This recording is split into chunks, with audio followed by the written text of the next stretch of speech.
Cricket ஃபேன்ஸுக்கு வணக்கம். Chennai super Kings மீண்டும் ஒரு தோல்வி. ஆனா இந்த தடவை இன்டென்ட் இருந்திருக்கு, போராடி தோத்துருக்காங்க. இருந்தாலும் பத்தாதுங்க, டீம்ல இவனையெல்லாம் எதுக்கு வச்சிருக்கீங்க சொல்லி அவ்வளோ கேள்விகள். கொந்தளிச்சு பேசின விஷயம், ஸ்டீஃபன் ஃபிளமிங் சொன்ன விஷயம், இது எல்லாத்தையுமே பார்க்கலாமா? அதுக்கு முன்னாடி ஃபர்ஸ்ட் டைம் சேனலுக்கு வரீங்கன்னா மறக்காம சப்ஸ்கிரைப் பண்ணி சப்போர்ட் பண்ணுங்க. அப்போ அப்டேட் எல்லாமே எங்களை வந்து சேரும். சரி வாங்க வீடியோக்குள்ள போகலாம். ஸோ ஃபர்ஸ்ட் ஆஃப் ஆல் ரொம்ப முக்கியமாக சென்னை சூப்பர் கிங்ஸோட அவே மேட்ச் ராஜஸ்தான் ஒரு வெற்றி கூட பெறல. ஸோ இந்த மேட்ச் வெற்றியை கையில் கொடுத்துட்டு வந்துட்டாங்க அப்படிங்கிற மாதிரி தான் நான் சொல்லுவேன். சிஎஸ்கே பொறுத்த வரைக்கும் அந்த ஃபினிஷிங் இன்டென்ட் இந்த தடவை நல்லா வந்தாலும் மறுபடியும் ஓப்பனிங் சரியில்லை. ஒரு சில தடவை ஓப்பனிங் நல்லா ஆடுறாங்க, ஃபினிஷிங் சரியில்லைன்னு சொல்லிட்டு இருந்தோம். இந்த தடவை பவர் பிளேயில் ரன்னே வரலைங்க. கடைசியாக பார்த்தோம் அப்படின்னா வெறும் 6 ரன் வித்தியாசத்தில் தான் சிஎஸ்கே தோத்துருக்காங்க இல்லையா? ஆனால் பவர் பிளேவோட முதல் 4 ஓவரில் பார்த்தீங்க அப்படின்னா வெறும் 4 ரன்னு, ஒரு விக்கெட்டு. ஸோ அதுக்கப்புறம் 8 ரன்னு, ஒரு விக்கெட், இவ்வளவுதான் இருந்தது. 24 பால்ல வெறும் 5 பால் தான் ஃபேஸ் பண்ணி ஆடி இருக்காங்க. அதுல 4 ரன்னு, அது ஒரு விக்கெட், ஒரு பவுண்டரி கூட வரல ஃபர்ஸ்ட் 4 ஓவர்ல. ருத்ராஜ் கெய்க்வாட் செம்மையா ஆடினாருங்க, அவர் மேல நம்ம குறை சொல்ல முடியாது. ராகுல் திரிபாத்தியை எதுக்குங்க டீம்ல வச்சிருக்கீங்க? அவரை பொறுத்த வரைக்கும் 6 அடிச்சாரு 4 அடிச்சாருலாம் பேச முடியாது. எதுவுமே கிளீனான ஷாட் கிடையாது. இன்டென்ட் அப்படிங்கிறது சுத்தமா கிடையாதுங்க. 3 மேட்ச் பார்த்தாச்சு, 3 மேட்ச் பெருசா ஒண்ணுமே கிடையாது. சிஎஸ்கே பண்ண வேண்டிய முதல் வேலை என்ன அப்படின்னா, எப்படி தீபக் கூட உட்கார வச்சுட்டு விஜய் சங்கருக்கு சான்ஸ் கொடுத்தாங்களோ, அவரு கூட ஒரு கேட்ச் செம்மையா பிடிச்சாரு, செம்மையா 6 அடிச்சாரு. அன்பார்ச்சுனேட்லி அந்த பால் அவரால் ப்ரெடிக்ட் பண்ண முடியல. முதல் மேட்சே அவருடைய கிளியர் இன்டென்ட் இருக்கு. ஒரு இன்ஃபார்ம் பிளேயர் வேற.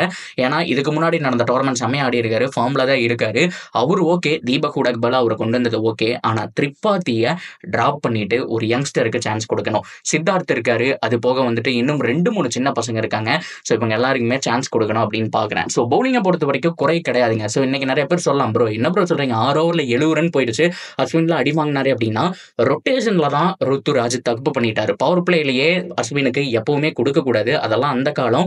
இப்போதைக்கு எப்பவும் போல கலீல் அகமதையே அவர் கண்டினியூ பண்ணியிருக்கணும். ஜேமி ஓட்டன் எஸ் ஓரளவுக்கு கொஞ்சம் எக்ஸ்பென்சிவா போனாரு, ஆனா பேட்டிங்ல ஓரளவுக்கு ஹிட்டிங் காமிக்கிறாருங்க, நம்மளால கண்கூட பார்க்க முடியுது.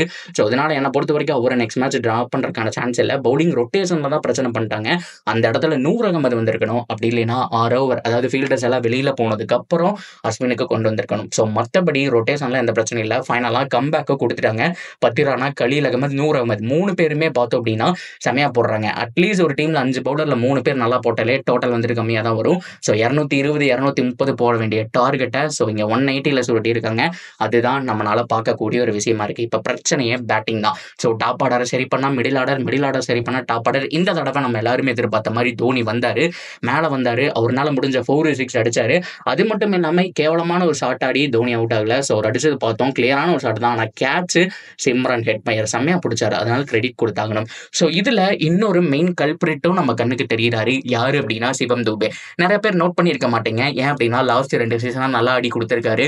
ஸோ அவர் மேலே குறை சொல்ல முடியுமா ப்ரோ அப்படிங்கிற மாதிரி கேட்கலாம். ஆனால் அவருக்கு கொஞ்சம் பொறுமை வேணுங்க. என்னதான் இருந்தாலும் அவர் காட்டா மாதிரி பயங்கர ஹிட்டராக இருந்தாலுமே ஒரு 6 இல்லை 4 வந்துருச்சு அப்படின்னா ரொட்டேஷன் பண்ணும். ஒரு 6 போனதுக்கப்புறம் மறுபடியும் சுத்துறாரு 4. சரி ஓகே, அந்த ஓவரில் 10 ரன் கிடச்சிருச்சு, சிங்கிள் ரொட்டேட் பண்ணி ருத்ராஜுக்கு கொடுப்போம், அப்படியே அந்த ஓவரை எடுத்துகிட்டு போகவும் இல்லாமல் மறுபடியும் ஒரு ஷாட் அடிக்க ட்ரை பண்ணி கையில் கேட்ச் கொடுத்துட்டு போனார். சரியான கேட்ச் ரியான் பராக்.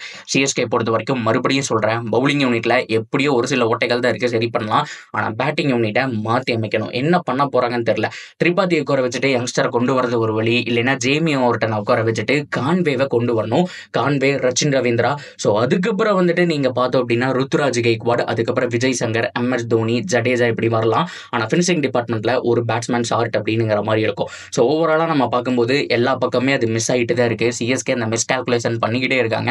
பட் இருந்தாலும் இன்னைக்கு அவங்க கிட்ட கிளியர் இன்டென்ட் இருக்கு. MS தோனி அவர்களை பொறுத்த வரைக்கும் நம்ம பார்த்தோம். ஸோ ஒரு ஓரளவுக்கு டச்சில் இருக்காரு. லாஸ்ட் மேட்ச் வந்துட்டு ஒரு 36 பார்த்தோம். ஸோ இந்த மேட்ச்ல வந்துட்டு ஒரு 16 சம்திங் அடிச்சாருன்னு நினைக்கிறேன். ஸோ நான் பார்த்தோம். அதே மாதிரி மட்டும் இல்லாமல் ஜடேஜா ஓரளவுக்கு ஃபார்முக்கு வந்திருக்காரு. ஸோ ஓவராலாக எல்லாமே கரெக்டாக போயிட்டு இருக்கு. டாப் ஆர்டரை சரி பண்ணணும், டாப் 4 பேர் ஃபயர்ஃபுல்லாக ஆடணும். ஸோ சிவம் தூபேவும் பார்த்தோம் அப்படின்னா ஸோ அவரை பொறுத்த வரைக்கும் ஏதோ ரன் தேத்திட்டு இருக்கிற மாதிரி இருக்கு. கொஞ்சம் பொறுமையாக ஆடுறத மட்டும் இல்லாமல் ஒரு ஓவரில் அவருக்கு தேவையான ரன்ஸ் வந்துருச்சு அப்படின்னா கண்ட்ரோல் பண்ணி ஆட கற்றுக்கணுங்க. இந்த மாதிரி ஏகப்பட்ட விஷயங்கள் இருக்கு. சிஎஸ்கேக்கு அடுத்த மேட்ச் சாலிடாக ஒரு வாரம் இருக்கு, 5 நாளுக்கு மேலே கேப்பில் இருக்கு. ஆனால் யாரு கூட ஆட போறாங்க அப்படின்னா டெல்லி கேபிட்டல்ஸ். சரியான ஸ்டேபிளான ஒரு டீமா இருக்காங்க. அவங்க கூட சேப்பாக்ல ஆட போறாங்க. இதுக்குள்ள எல்லாத்தையுமே சரி பண்ணி மாத்த வேண்டியது மிகப்பெரிய பிரச்சனைங்க. இல்லனா இந்த தடவை பிளே ஆஃப் கனவு கண்டல் தான். என்ன பொறுத்தவரைக்கும் ஆல்மோஸ்ட் போயிடுச்சு அப்படிங்கிற மாரி தான் சொல்லுவேன். மத்த டீம் எல்லாம் ஆடுறத பார்த்தா டெல்லிய பாருங்க, பஞ்சாப பாருங்க. எஸ்ஆர்எச் கூட பார்த்தோம் அப்படின்னா 2 மேட்ச் லாஸ் பண்ணியிருக்காங்க. எஸ் ஆமா அவங்களையும் பார்த்துருக்கிறோம். பட் இருந்தாலுமே ஆர்சிபிய பாருங்க. எல்லாருமே அந்த கிளியர் இன்டென்ட் இருக்கு. நல்ல ஒரு பேட்டிங், நல்ல ஒரு பவுலிங் வச்சிருக்காங்க. சிஎஸ்கே கொஞ்சம் சொதப்பிட்டாங்க. இந்த தடவை குவாலிஃபை ஆகுறதே கொஞ்சம் கஷ்டம் தான். ஆனா பல தடவை கம்பேக் குடுத்திருக்காங்க. நம்ம பார்த்திருக்கோம். பொறுத்திருந்து பார்ப்போம் என்ன மாரி மூவ் பண்ண போறாங்க சென்னை அப்படிங்கிறத. That's video guys. இத பத்தி உங்களுடைய கருத்துக்கள் என்ன? அத தாராளமா கமெண்ட்ல சொல்லுங்க. தொடர்ந்து அப்டேட்டுக்கு சேனலோட இணைஞ்சிருங்க. மறக்காம சப்ஸ்கிரைப் பண்ணி சப்போர்ட் பண்ணுங்க.